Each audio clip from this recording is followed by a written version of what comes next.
Bueno, nosotras en relación a tanto a abusos como a los acosos y a la violencia de género en general, el análisis que se hace desde el feminismo es que siempre existieron, solamente que estaban naturalizados, ¿no? Y que ahora con las herramientas que nos va dando la reflexión, desde la reflexión teórica académica hasta la reflexión que se fue mediatizando, que se fue conversando en diferentes ámbitos. Ahora decir violencia de género es una frase como bastante común, ¿no? Hace Sí.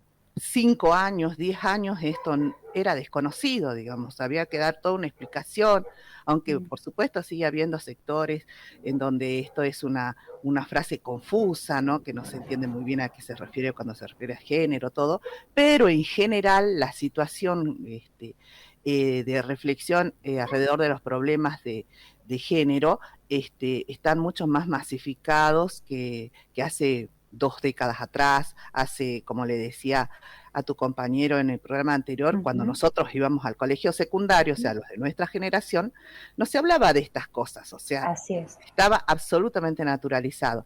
Entonces, ahora tenemos una juventud que gracias a todas las charlas, avances en este tema de derechos, que nos hizo reflexionar sobre nuestras situaciones en esta sociedad, nuestro rol como mujeres, el rol del patriarcado y todas estas situaciones, están muy informadas en general, digo, ¿no? Claro. No vamos a decir que es todo, ¿no? Porque es bastante desigual también hacia el interior del interior, por ejemplo, ¿no? En las escuelas Ujú.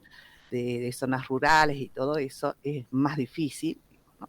Pero en general están mucho más informados los chicos, porque también la juventud, por su misma situación generacional, por su misma edad, están más abiertos a recibir ideas nuevas, ¿no? Que las personas mayores como que tenemos más resistencia a los cambios, ¿no? Mm. Porque significa también cuestionarnos, yo creo que eso significa cuestionarnos si hicimos bien las cosas antes o no, ¿no? Claro, porque, claro, esa es la pregunta, ¿no? Desde adentro de la docencia, Sandra, ¿cuál es el cuestionamiento que hacen ustedes como docentes a estos, valga la redundancia, educadores que se ven involucrados en estas denuncias? ¿Qué es lo que falta? ¿Qué es lo que pasa? En parte estás contestando la pregunta porque dijiste que a las personas mayores les cuesta muchísimo adaptarse a los cambios culturales, pero un educador debería tener esa capacidad de desaprender y de volver a aprender con herramientas nuevas. Y creo de que tenemos que ser desde esta profesión más abierta a estos paradigmas de cambio, ¿no? Sin embargo, contrariamente a lo que se supone que debería ser, no es tan fácil. O sea, incluso en otros paradigmas que tienen que ver con paradigmas, modelos de enseñanza-aprendizaje, digamos, Claro. todavía cuesta. O sea, Mm. los que ni siquiera tienen que ver con el ámbito de las cuestiones morales y éticas, que son aún, que están más cristalizadas, digamos, ¿no? Más, Claro. una parte más dura de cambio, ¿no? Pero incluso cuesta mucho hacia el sistema educativo en general Mm. hacer cambios que la población y la sociedad pide hace muchos años, cambios en la forma de dar las currículas, cambios en la forma de evaluar, todo eso significa como mover demasiadas estructuras que no Claro. resultan tan fáciles. No resultan tan fáciles. Y sí hay urgencias, pero no resultan fáciles en muchos temas que tienen que ver con la cuestión pedagógica misma, Ujú. incluso con el tema de la integración de la discapacidad, ¿no? De la inclusión, seguimos hablando de integración cuando ya esa palabra ya no se debería utilizar, sino la palabra inclusión, pero se Claro. sigue diciendo maestra integradora, digo. Entonces hay como muchos aspectos del sistema educativo que son muy difíciles de cambiar y que vamos a tener que dar soluciones sobre la marcha, mientras vamos observando cómo ese proceso de nuevas generaciones que van empujando los cambios va sucediendo a la par, ¿no? Sí, vos sabés que teníamos justamente la semana pasada, hicimos una entrevista con Federico Dada, seguramente lo conocés, habla sobre el ciberacoso, sobre el ciberbullying, sobre el bullying. Y él vertía un concepto que me parece llamativo y muy importante para traerlo a esta charla, y que tiene que ver con ser analfabetos tecnológicos, ¿no? Como él sugiere que el Ministerio de Educación, Ciencia y Tecnología cambie, como vos decís, estos contenidos curriculares, y que puedan agregar, por ejemplo, en principio para los docentes, el tema de del uso de las nuevas tecnologías y de los peligros que confluyen también en torno a estas nuevas tecnologías y sus usos. No sé si ya ha habido una reunión al respecto, si hay un análisis, una postura tomada desde tu área. En cuanto a las cuestiones digitales, creo que nos vimos apresurados por el tema de la pandemia a tomar las armas digitales sí o sí, ¿no? Eso fue, yo lo vi hacia adentro, del mismo ámbito que personalmente trabajo, que al principio fue una reacción así de que no, a mí la tecnología no me gusta, varios profes, bastante jóvenes incluso, que decían, no, mejor veamos, esperemos un tiempo, mandemos fotocopias, ¿viste? Tratar de solucionar por otro lado, porque además creo que fue una reacción social así de que no queríamos darnos cuenta que esto daba para rato, que no se iba a solucionar con un 40 días, y después, bueno, ya no hubo otra que aprender como sea, armar una clase Zoom, a trabajar con plataformas digitales. Si bien había otros colegios que ya lo hacían, y sobre todo en el nivel terciario, porque las modalidades virtuales o semipresenciales ya se estaban aplicando antes de la cuestión pandémica, a nivel terciario y universitario, para docente o para la docencia de nivel primario y secundario fue como un brusco el cambio, ¿no? Y también no sabes de que a pesar de todo esto que pensamos, los jóvenes están más habituados a la computadora, al celular, todo, les costó también, y les sigue costando, el trabajo específico para el uso didáctico, digamos, pedagógico y escolar, ¿no? Porque pueden estar muy habituados a los juegos en línea, a las redes sociales, pero para el uso específico académico, que no es lo mismo que usar para videos y redes, cuesta todavía. Así que por ahí creo que esa necesidad de un área de computación, de que de todos los colegios tengan un área para un docente de esa área para que los chicos puedan entrar, está bien. Y unido a eso, tendría que ir la ESI transversal. Claro, claro, porque acá se involucra otro término que tiene que ver con el acoso sexual, que es el ciberacoso, ¿no? Claro. Que es lo que vimos presente en lo que sucedió hace 2 semanas acá, viene sucediendo además. ¿Cuántos otros casos no están informados o no están denunciados, como vos decías, por ejemplo, en el interior de la provincia, ¿no? En zonas rurales, por ejemplo? Y sí, por otro lado, eso me asusta mucho. Exactamente. Sí. No sé si te acordás el caso, disculpa que te tutee, pero te veo tan joven. Ay, gracias, no. Por lo menos somos congéneres, me parece. Sí. Del caso de la docente Evelia Murillo, creo que era el apellido, que perdió la vida, ¿no? En una situación de defender a su alumna de un abuso sexual en una situación donde se encontraba absolutamente aislada, y hay muchísimos casos de escuelas que están en esa situación porque, bueno, hay que garantizarle el derecho a la educación a todos los chicos y chicas que están en el interior también, ¿no? Entonces la educación llega así, pero así como llega a la maestra solita a esa escuela, no hay todo el circuito de cuidado que debería haber alrededor, ¿no? Entonces por ahí tiene 2 o 3 maestras para toda la primaria, plurigrados, pluricursos, y no hay, están muy vulnerables, digamos, ¿no? Entonces, Eso te iba a consultar, Sandra, justamente porque yo creo que desde hace décadas que se viene tratando de interpretar dónde está el límite entre la tarea de la familia de ese niño, niña o adolescente y la tarea formal de la escuela, ¿no? Que sabemos que se rompe en muchísimos casos, depende de dónde esté asentado ese establecimiento educacional, va a tener como falta de límites en torno a el papel, el rol del docente, el rol de la escuela sobre ese niño. Esta es una discusión que me parece que sigue presente y que no se ha dado una respuesta eficiente, ¿no?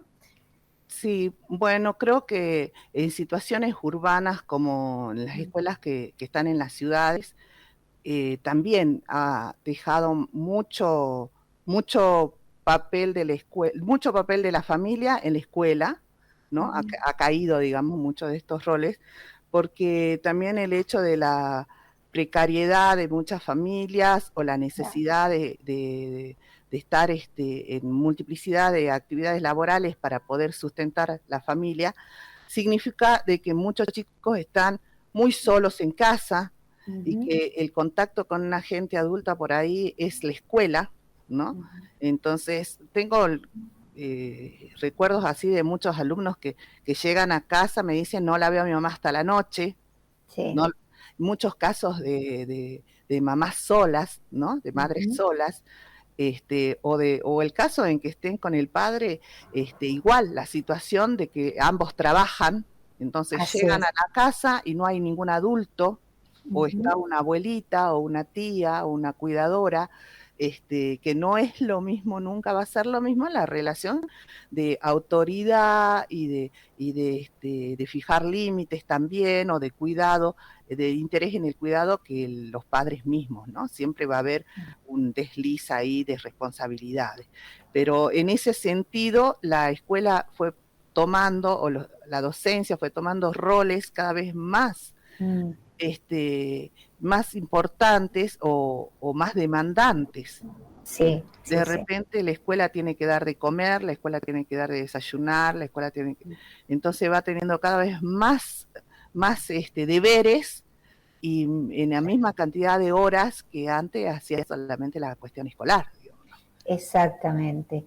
Y Entonces, esto de alguna manera ha sido planteado entre los docentes y en este caso el ministro de Educación, por ejemplo, porque me parece que el debate tiene que ver, ¿no? Con todo esto, o sea, es un cúmulo de situaciones, no solamente el acoso sexual, no solamente tratar de diferenciar cuando ingresa un docente, esto suena a una teoría de la vigilancia, ¿no? Pero yo creo que tendrían que poner mayores requisitos a la hora de tomar, en este caso a docentes, esto hablábamos con mi compañero que conociste, el periodista Marcelo Blanco, que también es docente, que él cree que no hay un efectivo control psicológico de la gente que ingresa a la docencia.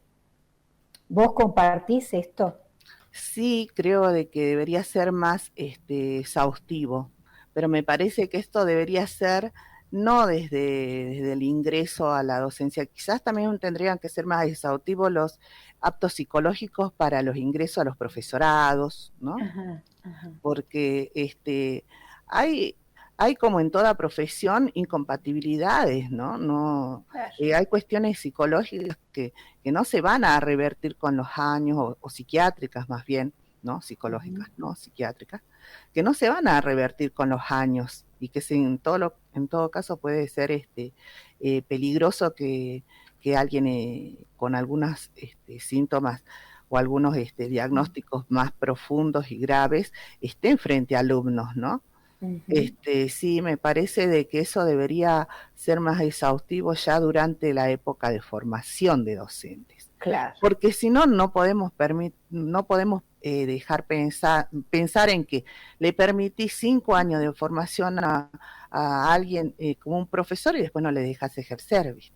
Claro, claro, sí, Nosotros sí, al sí. ingreso de un profesorado, de un terciario en la universidad o en cualquier instituto terciario, hay una exigencia de apto psicológico. Y todos los años, con la inscripción misma, se exige eso.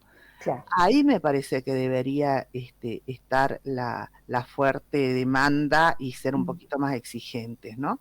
Porque Claro, si no me parece de que va a haber claro. problemas legales también, que uno tenga También, el título en la mano y que no puede ejercer, ¿no? Ya también, una vez que se recibió hay que garantizarle la fuente de trabajo. Lo claro. que sí también me parece de que en los últimos años ha crecido muchísimo la población en Salta y como en todas las ciudades, pero no se ha contemplado eso para hacer nombramientos, por ejemplo, de más celadores o Ajá, celadoras, ¿no? Entonces, de eso había una fuerte demanda de los colegios, justamente en la época reciente de lucha docente. ajá, Uno de los requerimientos, uno de los pedidos era esto, que se nombren más claro. preceptores, ¿no? Porque si no es muy difícil controlar. Por Es ejemplo, demasiada la carga. es mucho, y Sí, sí, personal personal de apoyo o personal de ordenanzas, digamos, ¿no? Personal de sí, apoyo sí, le sí. decimos. ¿Por qué? Porque, por ejemplo, en el colegio Scalabrini Ortiz, con lo que pasó en el baño de ese colegio, el Ujú. intento de abuso que Violación. hubo, de Mm, violación, mm. y parecería que hay otras situaciones más de violencia que están circulando ahí entre pares, ¿no? Sí, sí. Entonces, ¿cómo pueden controlar toda esa gran estructura que hay en un colegio si hay pocos celadores, ¿no? Hay que tener un Mm, poco más de cuidado para poder percibir mm. estas situaciones, para poder advertir y obviamente la formación en género, en ESI, en todos los Claro. estamentos. Desde jardín de infantes dar el inicio. Claro, sí, Sí, pero también al personal. A mí me también. preocupa eso, porque Sí, damos por hecho que toda la docencia ya sabe ESI. O claro, sea, le exigimos a la docencia que dé ESI, pero nunca le hemos capacitado a la docencia para que dé ESI. ¿Entendés? claro, Entonces, claro, sí. tenemos directivos o que acceden a un cargo de dirección con 20 años, 15 años o más de 15 años Ujú, de docencia, entonces ujú. más los años que ya tiene de formación y todo, veamos para atrás, hace cuánto que se está dando ESI Claro, y ellos ya se recibieron sin haber recibido nunca una materia de ESI, ¿no? Y claro. entonces estamos frente a directivos que Mm. están a cargo de escuelas y que no están capacitados en ESI. Por supuesto, como se vio en la escuela Ortiz, cuando la directora, en vez de contener a esa joven, la acusó de ser provocadora, ¿no?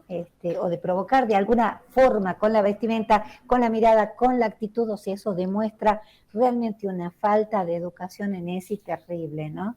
Y Es bueno, y les increíble. exigimos a esos directivos que no están capacitados ellos mismos que capaciten a sus docentes, Claro. o le decimos a ellos que bajen programas de ESI a los cursos o grados, no lo van a poder, o sea, no tienen las herramientas ni la sensibilización, porque esa es otra cosa, ¿no?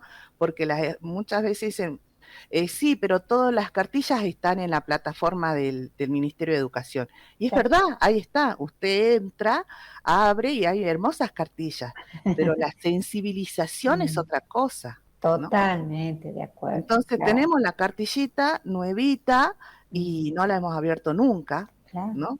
Entonces está ahí, o la ponemos como título en un programa, en una unidad para dar, pero no la desarrollamos nunca, y directivos por ahí que no tienen la sensibilidad de decir este es un tema importante.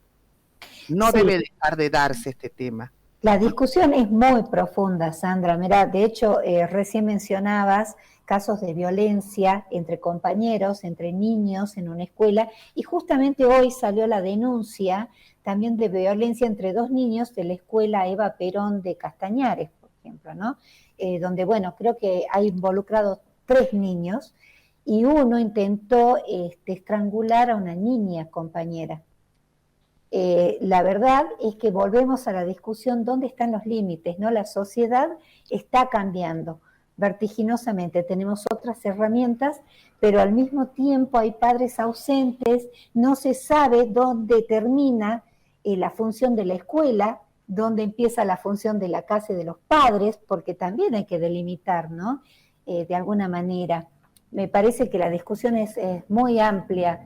No sé cuál es tu punto de vista, pero creo que requerimos como sociedad que esta discusión se lleve a cabo y que se transforme la educación finalmente. Sí, para mí, como una solución que no puede escaparse acá, es la constitución de equipos interdisciplinarios de orientación escolar en cada escuela. Eso no Ajá. puede faltar. Psicólogos y psicopedagogos, y si hay un trabajador social, mejor, pero mínimo psicólogo y psicopedagogo para cada colegio y de acuerdo a la cantidad de alumnos que tenga, porque yo he visto algunos equipos de orientación escolar en colegios que tienen cientos de alumnos, Claro. con un psicólogo y un psicopedagogo que van 2 veces a la semana y que por supuesto no pueden atender la problemática tan variante que hay y con tan pocas horas para atención, ¿no? Claro. Pero es una inversión que capaz que el Estado lo ve como un gasto, ¿no? Uh-huh. El nombramiento de preceptores, el nombramiento, pero va a solucionar y va a prevenir estos casos. Por Este caso supuesto. de este niño que llega a un acto de violencia así, hay que ver cuáles son las causas. Si son causas emocionales, si son causas psiquiátricas, si son causas sociales, la que está promoviendo esa violencia ahí, no siempre son las mismas razones por las Claro. que un niño actúa de esa manera. No es normal, no es normal. Hay casos en que los padres no están bien orientados y necesitan un diagnóstico con diagnóstico donde intervengan especialistas neurólogos, una medicación quizás, Uh-huh. o un tratamiento psicológico, ¿sí? Que acompaña al niño. Vemos que le dicen fracaso escolar. No es fracaso Uh-huh. escolar, es fracaso de la escuela. Hay chicos que están repitiendo años, que están repitiendo cursos. ¿Qué está pasando? Algo Claro. pasa en esa situación de aprendizaje. ¿Dónde está el origen de ese fracaso? ¿Qué es lo que está pasando? Busquemos en lo social, busquemos en lo psicológico, busquemos en lo emocional, pero si no rastreamos, solamente le ponemos con un rojo un desaprobado y ya está, y ahí queda. ¿Qué podemos exigirle a la maestra? Tiene 40 chicos. ¿Qué podemos Claro. exigir? ¿No? Es bastante. Sí. Lo que se necesita es decisiones políticas de inversión para Uh-huh. que haya profesionales en el campo de la educación en Salta porque hay lugares de formación Uh-huh. profesional en Salta en el ámbito público universitario y privado en la católica, en terciarios, hay profesionales en el campo, para el campo laboral que pueden ocupar estos cargos. Lo que está Claro. faltando es una voluntad política de solución. Claro. Eso me parece a mí.